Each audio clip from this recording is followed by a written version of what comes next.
চলে এলাম নতুন খরগোশ করে। এই যে এক জোড়া খরগোশ, এই জায়গা দুটা মেয়া খরগোশ রেখে দিছি, দুটার পেটে ব্যস্ত আছে। আর এই যেটা পোলা খরগোশ ওরা আলাদা রেখে দিছি। আর এনে দুটা মেয়া খরগোশ, দুটা বাচ্চা হয়েছে।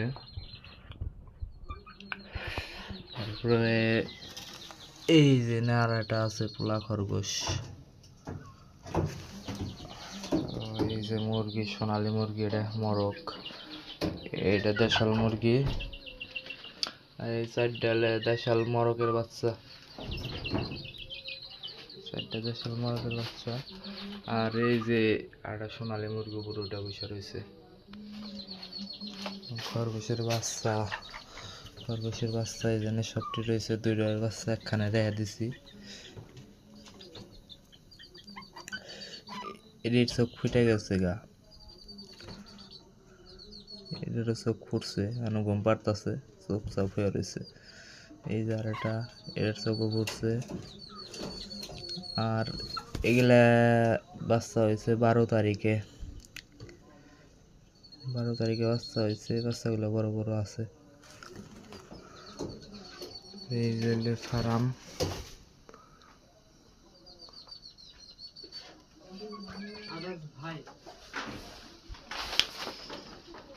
এই যে আমার বাইশটা চলে আইছে রানিং এ। এই যে নতুন ঘর দিলাম খরগোশের লিগে, মুরগির লিগে, অনেক কিছু পালমো। এই জন্য নিচে শর্ট বিছাই দিয়েছি, এটা খাঁচা বানাইছি ক্যারট দিয়ে আটকে রাখছি আলাদা। লড়াই করে দুইটা পোলা খরগোশ, একখান হইলে পারে খুব মারামারি করে, এর জন্য আলাদা আলাদা করে দিছি। এখন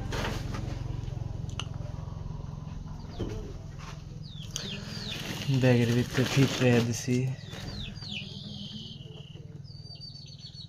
এই ব্যাগে ফিট।